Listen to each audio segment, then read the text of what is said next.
Okay. Now on the agenda that I saw, it said that the moderator of this panel is Zachary Karabell. I am not Zachary Karabell. I'm Robert Wright, a senior fellow at the New America Foundation. Zachary actually knows something about the subject we're going to discuss, so naturally they moved him to another panel and installed someone who doesn't know much. But Zachary explained to me last night that my ignorance is actually a feature, not a bug, because it means that I can ask exactly the questions that are on the minds of all the ignorant people in the room, of whom I hope there are many. In any event, I have three people who know something about this. What is this, you may be wondering? It's the role of technology in global development. Jamie Zimmerman is head of New America Foundation's Global Assets Project. And it's good to meet you after all these years. I've traveled around and seen all the globe's assets. I've always wondered who is in charge of all these assets. Now I know, and I'm going to be really nice to you from now on. Dayo Olapade is a Schwartz Fellow, as well as a contributor to the Daily Beast. And she sometimes appears on Blogging Heads TV, a website that if it were not run by me, would probably not have just been mentioned. She does a number of things more important than that, and if Zachary were running the panel, we might hear about them now, but I think we'll just stop at Blogging Heads TV. Eleanor Brown, who is also a Schwartz Fellow, teaches law at GWU, and is from Jamaica, and so has a perspective, unlike mine certainly, on this subject. And I want to thank Eleanor for clearing up a terminological question in conversation with her last night. On another panel, the question had been raised, should we call this, are these developing nations? Should we refer to this as the global South? And I was talking to Eleanor, and she said, oh, developing nations, global South. Look, one thing I've noticed about these nations is they don't have much money. Why don't we just call them poor countries? And so, I realized then that you really don't have a future in politics, and in fact, with that kind of allergy to euphemism, you may not make it in the world of think tanks even. You might just stick to teaching law, but in any event, I'll survive. In any event, I'm going to go with poor nations. You guys can use whatever term you want. Jamie, I want to start with you. I'm just kind of being semi-conscious of this issue as I've read the newspapers over the last couple of decades. It does seem to me that whatever we're doing is not working as well as we might have liked, and in particular, foreign aid has not, not that we probably spent as much on that as we could, but even so, it doesn't by itself seem to be the miracle cure. Among the problems you hear are, corrupt dictators take the money is lost via various kinds of inefficiencies. And there's also the problem that, poor people being poor, if you do get money to them, they're inclined to spend it to stay alive, which is good, but that does not, if they don't have enough to save, does not plant the seeds for some kind of ongoing, more kind of indigenous, generation of affluence. Now, these don't seem like the kinds of problems that technology would magically solve, but it is the job of this panel to argue otherwise, I think, or somebody on this panel better. And why don't we start with you? Yeah. Right. Well, that's you hit the nail on the head that aid, as it's been delivered, has really not. The returns on those investments have not been as high as we would have hoped, and that's because the channels for aid have traditionally been government to government, or donor to government, or donor government to an agency, an organization, or the bureaucracy. And what you find in those models, in those two channels, is a lot of inefficiency, a lot of corruption, and by virtue of those two problems, no impact, very little effectiveness.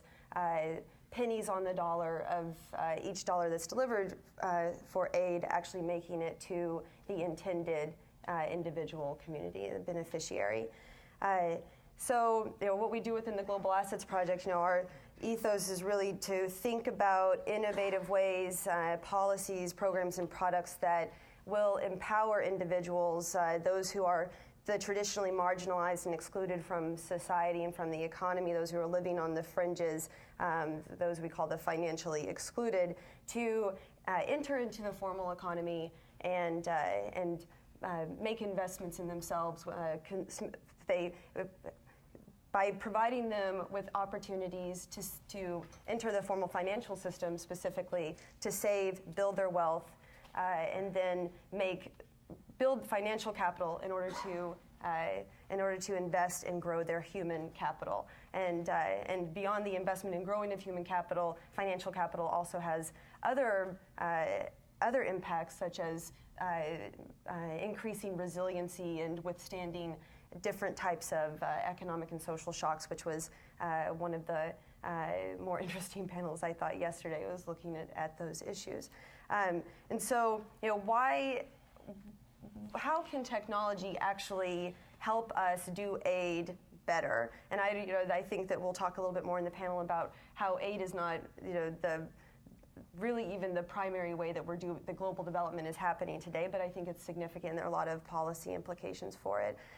Really, what we've seen in the last decade is the ability to provide financial services to the poor bigger, faster, quicker than ever before. The way that we've been doing it is through microcredit for the most part.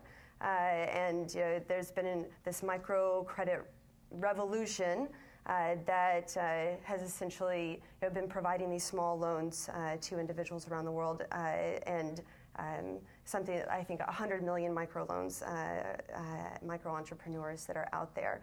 In 2006, Muhammad Yunus won the Nobel Peace Prize for this work, and so now it's been heralded as this sort of panacea for global development. But actually, in the last... You sound skeptical. And I am skeptical. The word panacea generally signals skepticism. So the skepticism, as you can imagine, coming from within New America, we're looking at the financial crisis caused by over-indebtedness and too much credit in the United States. The same risks that we've seen cause so many problems in the United States are the same for people in developing countries, and pushing credit as the means to development is not. We are coming to find out is actually doesn't have the impact that we thought that it had, and it's not really the service that they need. And what they really need is savings, and then what they really need is an entryway into the formal financial system. They need an entryway into participation in the formal economy. But there hasn't been a mechanism for them to do so. The banks don't service them. Accounts aren't appropriate for them.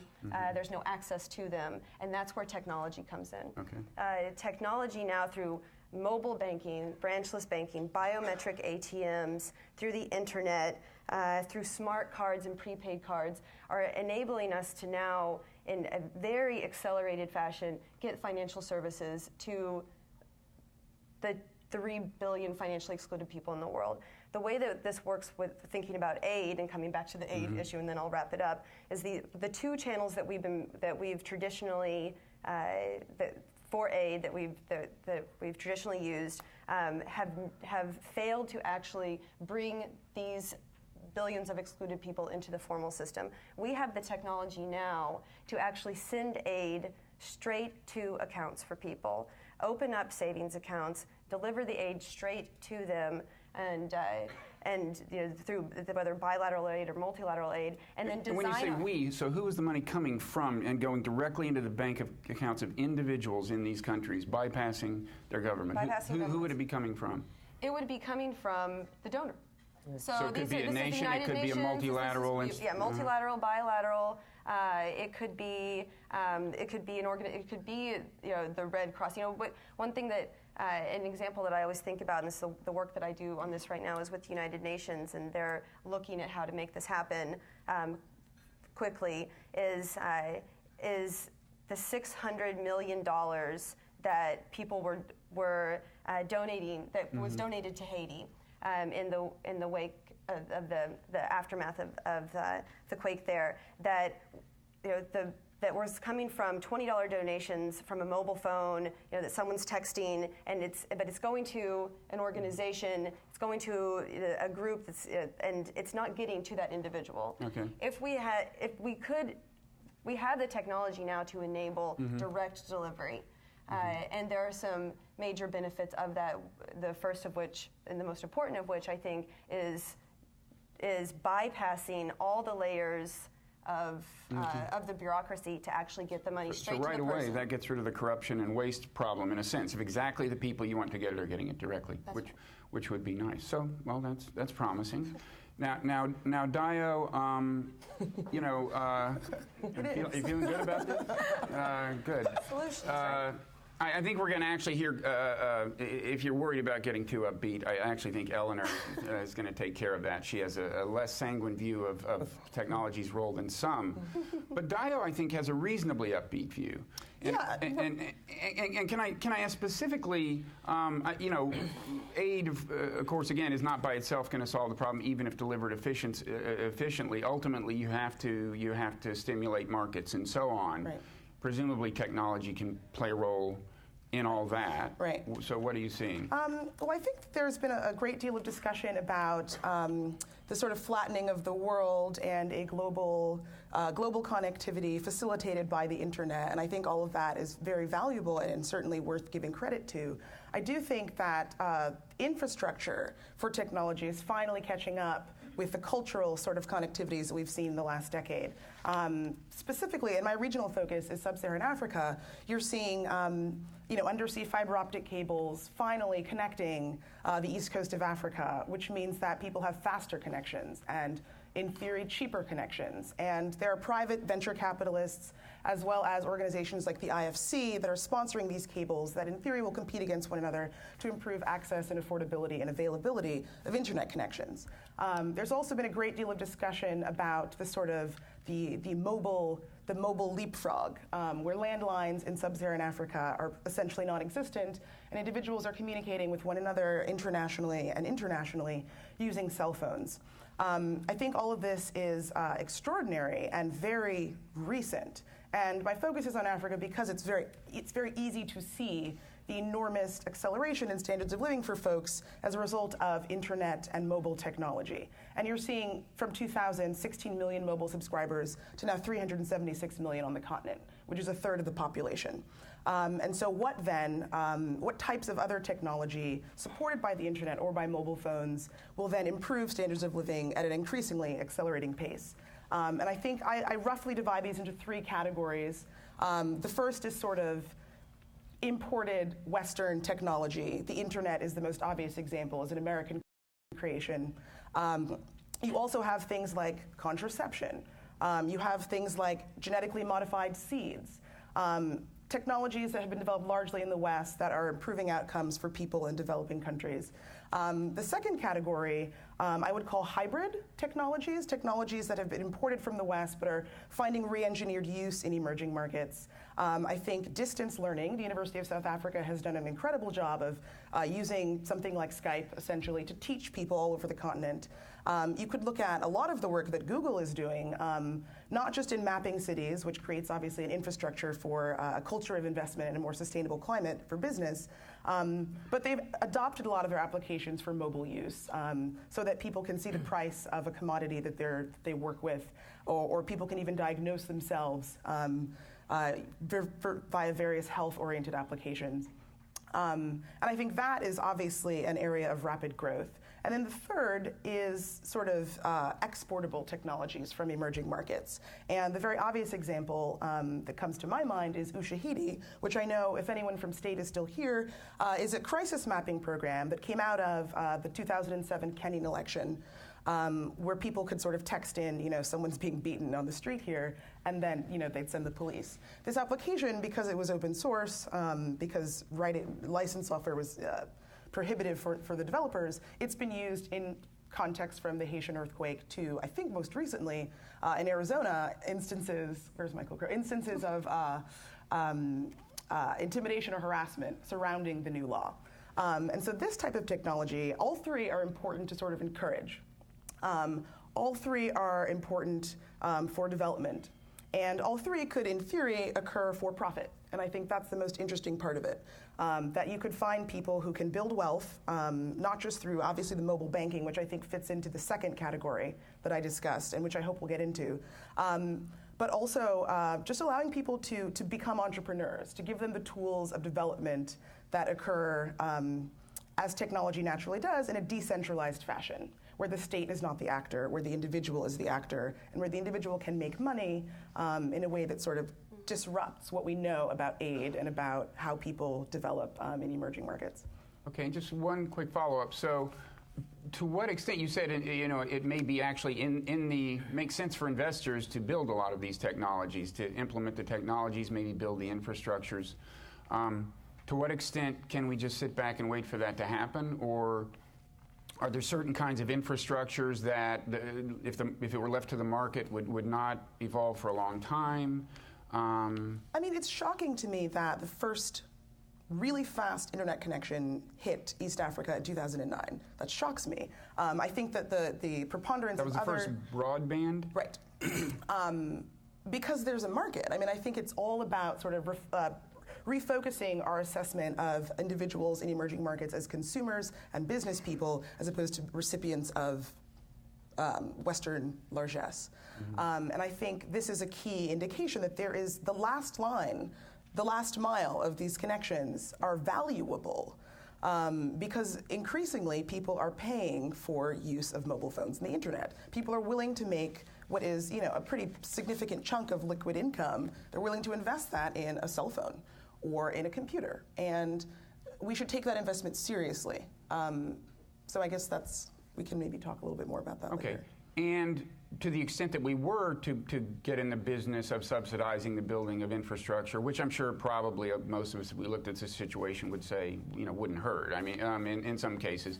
But still, the assumption would be that naturally this stuff will be used more for good than bad on balance. Yeah. And here I think it's time to turn to Eleanor, who is interested in some senses in which that's not necessarily true, I think.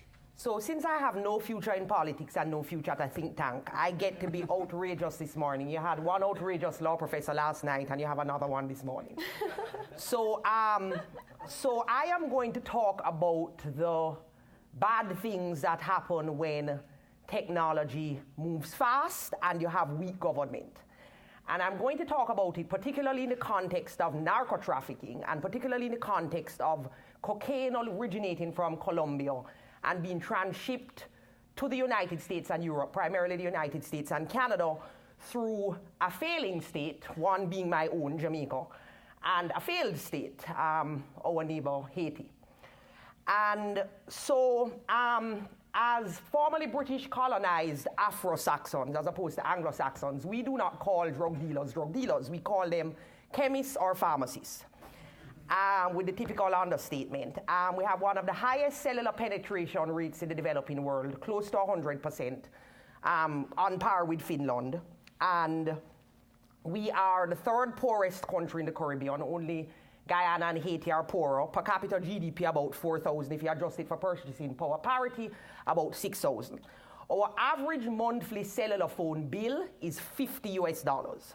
So the average Jamaican is spending $600 a year on a per capita GDP of $4,000. 15% of the income on a cellular phone bill. Now, I write about why people are poor, and particularly why people who receive remittances remain poor, because I work on immigration. And these numbers were just astounding to me. Clearly, these cellular phone bills are not being financed by legitimate sources. And so the question becomes, how are they being financed? And the issue is the drug trade.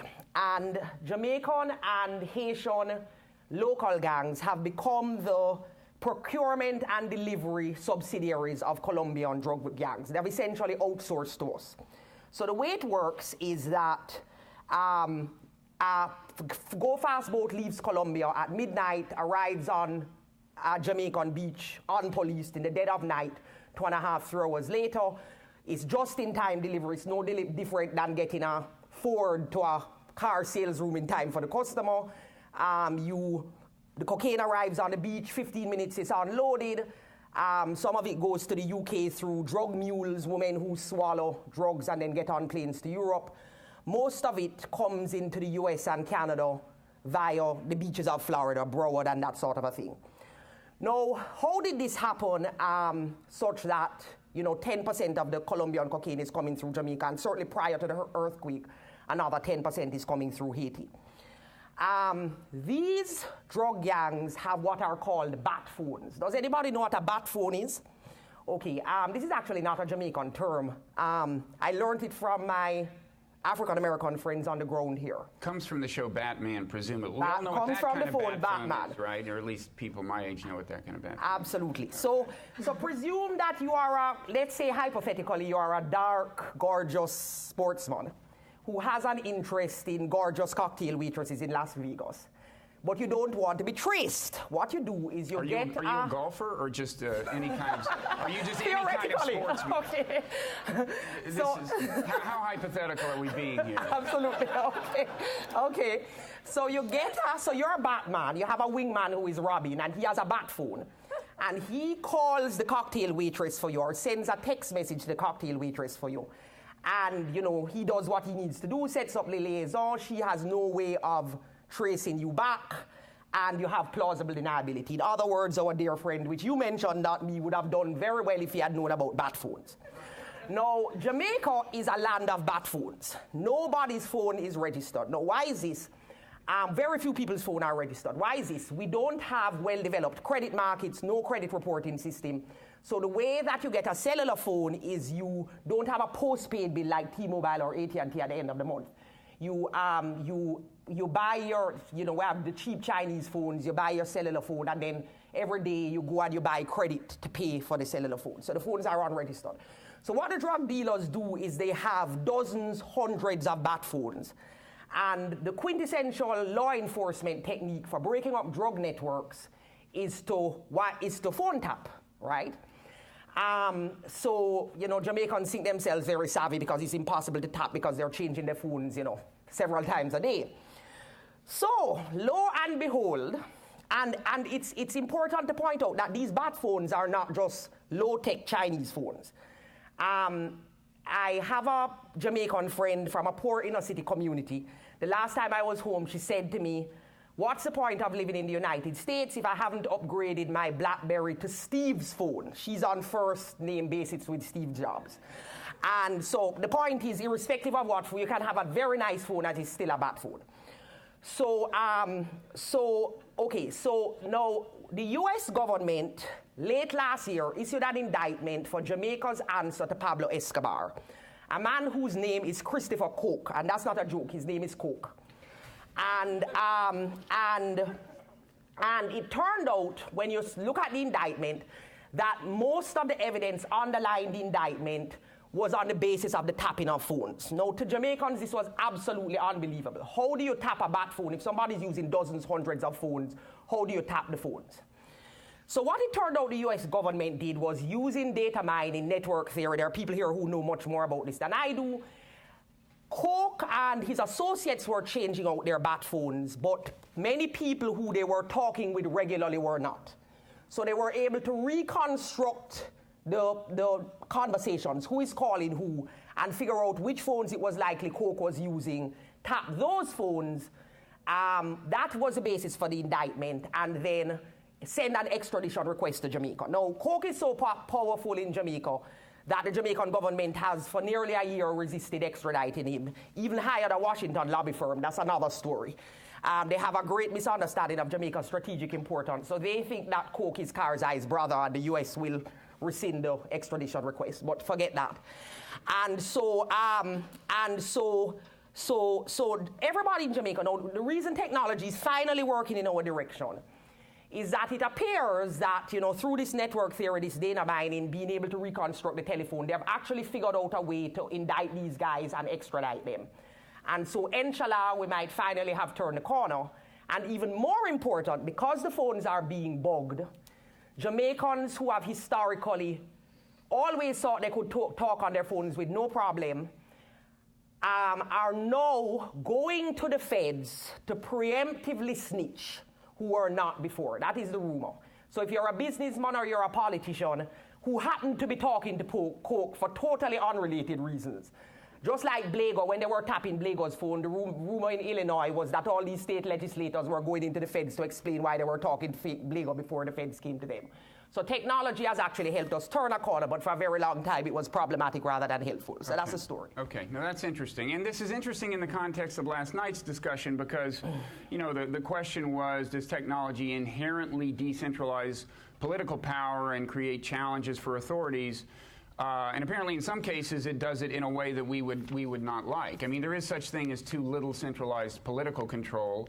It's so I guess ideally in some of these nations you would like, you know, enough centralization of power, in notwithstanding the technological context, for the rule of law to prevail, and yet you want the technology to be decentralizing economic, you know, information processing, innovation, you know, the everyday operation of markets and so on. I think I'm going to open it up for questions now.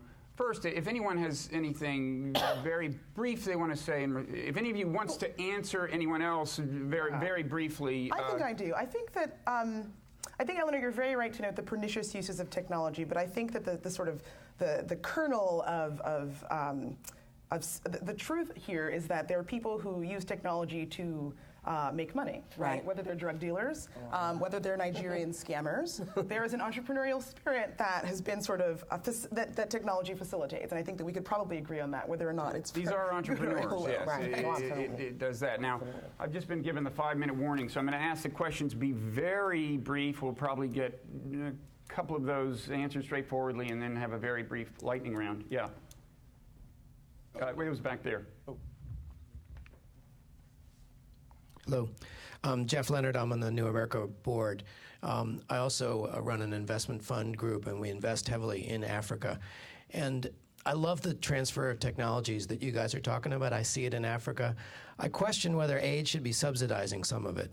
Because, for instance, in a forest products company that we owned in South Africa with 2,500 rural employees, two examples of technology and the way that the hybrid issue of Western and local values comes into play. One, my classmate Jeff Sachs always argued with me that we should be giving antiretrovirals to our 30% of the workforce who are HIV positive. Well, if we give them antiretrovirals, they sell them. They don't take them because their witch doctors tell them not to. They have tuberculosis and malaria and many other challenges because of lack of water, clean water, and so on. So sometimes technology given away or subsidized by aid doesn't have the right outcome necessarily. On the cell phone issue, what we saw early on was that, and it goes a little bit to your point about Jamaica, our employees were making about $1 a day, and that was a lot, and they were supporting 20 dependents on every one job that we had in the rural area. Cell phones come in, and it's a great thing, and it does help them do their work and certain things, but a lot of it is used for social purposes, let's be honest. So we had our employees who were spending all of a sudden a huge portion of their discretionary income on cell phones and things like that, the same way they would spend it on Nike sneakers. And so there's a consumption aspect to it too I'm not trying to be paternal about it. I think though that we need to realize that sometimes when aid subsidizes these things, all we're doing is stimulating sort of a personal consumption. You might say the challenge is less the infrastructure, then at least once it's there and they have the cell phones encouraging them to use it in some of the ways we've heard. Don't know how that happens. If anybody has a quick response, fine, and then I think we're going to have to move to lightning round. I so agree with that last comment about cellular phones and consumption. Mm-hmm. I think it is, I don't want to call it a dirty little secret, but it is something that many people would prefer not to talk about. I love the Nike shoes analogy. And anyway, leave it at that. What's wrong with that? Well, okay. What's wrong with social uses? What's wrong with somebody wanting to consume at the same sort of level? I don't think he's saying we should discourage it. He's just saying it may not naturally foment economic development as much as people chatting about local And it's a gossip. problem if there is a subsidy, if there's a government subsidy. Yeah, that's where it becomes problematic. Is that where the subsidy should be focused, Exactly. Jamie? Well, I think that there are ways to structure the delivery of aid where we can do subsidies in a smart and sustainable sort of way, and looking at the way we structure actual payments into accounts to think about ways to actually incentivize behavior changes that aren't just a subsidization of the bank or a subsidization of consumption right now, but looking at some of the longer-term benefits of doing that, looking at some commitment savings opportunities that will lead to investments in education or entrepreneurship, home ownership, property ownership. But in the case of what the United Nations is trying to do with this, it's through their market, their private sector division, and they actually see this as a business opportunity that the banks have been reluctant to go into these markets because they haven't been able to find the business case to do so. And if the governments in all of these countries are already trying to figure out ways to deliver the social payments they already make, whether it's their welfare, their child allowances, their pensions, whatever, trying to figure out how to do that in a more efficient way. They could, what we're talking about doing is providing the tools necessary to get these payments into formal accounts, formalizing, bringing people into the formal economy. And by so doing, you have this base of resources necessary to make the business case for the actual financial institutions. Because what they don't want is someone coming into their branch with $1 to deposit every other day. They need bigger amounts of money to actually complicated producproducts, and more products, and more complicated. But they need to bring people into their banks to actually sell those more complicated products. So I mean, really, the point is, you might be subsidizing some of the infrastructure now, but it's actually you're building a business case for more longer-term poverty reduction in these countries. Okay, a couple quick lightning round questions. Zachary, I'm told you know something about this subject. Hi, I'm Robert Wright. Just a quick question about, we hear a lot about Africa, other parts of the world, leapfrogging, so going right to wireless instead of wireline, going right to iPads instead of mainframes, going right to solar instead of infrastructure. I just want to know from your perspective how much of that is actually going on, or is there increasingly a drive to kind of replicate the Chinese industrial model and not actually leapfrogging the traditional infrastructure? Okay. Any others? Steve? Yeah, I was confused by the first speaker's comments about that, which you seem to have an obsession about getting people into the formal economy. But when the formal economy, in many cases, is very available to kleptocratic governments or other things, it's not so clear to me that formalizing the economy is such a great idea. In fact, there's a good argument that my colleague Kelly Tsai at Johns Hopkins argued that a lot of the basic development, especially of small business entrepreneurs in China, came through what you call back alley banking, which was various informal ways, including rotating credit and other kinds of things. So is really, in some cases, prematurely, subsidizing the formalization of the economy such a hot idea. Okay, and then Patrick, and then let's give them each one shot. Stephanie's coming. Thanks. Building on what Steve was just saying, in 2008, Madeleine Albright and Hernando de Soto did a big study about legal access to the formal economy, and that was a massive barrier for 4 billion people coming into the formal sector of the global economy. To what extent is the absence of property rights or legal rights, identity, basic things, an impediment to the technology being diffused for these markets to be working? Eleanor was just talking about folks using prepaid cards instead of having a formal bill. I think part of the rationale for that is because they don't have the property rights that are required to get a bill to you. Could you just talk about the role of legal access? Okay, Jamie, Steve's question was directed to you, so I'll give you a second or two, and then give you each a shot at your choice of the other two. Okay. About the formal economy. Right. That's the only one I can answer because I have something to say. I'm getting. I mean, the 2-minute sign came up. Oh, I don't know, and an hour ago or the so. hardest one. There's about to be a coup. Yeah. So we need to move there you can see before we're overthrown. Yeah, we do have to be really quick. Okay, so to Stephen's point, yeah, I think that you're right that I think we have to be smart about the way that we provide opportunities. I mean, I don't think that we want to bring people into into formal society just to do it. It has to make sense. It has to work for them. And I think what we're trying to do through the Global Assets Project, is find the tools to make that happen. So there are layers of it that need to be addressed in the meantime, but what we know about the Roscas and the self-help groups and all these other informal mechanisms is that they work for some consumption smoothing and poverty alleviation. What hasn't worked is poverty reduction. They're not coming out of poverty. But can I say, well, go ahead. I just really wanted to tell one story, but I'll tell you later, Zachary. I have a thought on. We'll have a storytelling group later today. And Property right. Does anybody want to address property rights? I wanted to say I really appreciated Steve's question and the follow-up. I do not think the issue is whether it's the formal economy or the informal economy. The issue is whether there is a existing structure which people trust, which enforces baseline rules, which may or may not be the state and often is not the state. And as long as they're operating within that and there's some level of efficiency, that's what we're concerned about. So it's not clear to me that's the system. Thank you. What's left on the floor is leapfrogging. Yeah, I think is that? I'm going to take the opposite stance, I guess, on that question of whether you really need to establish sort of rules and regulations in order to experience the best outcomes of technology in emerging markets.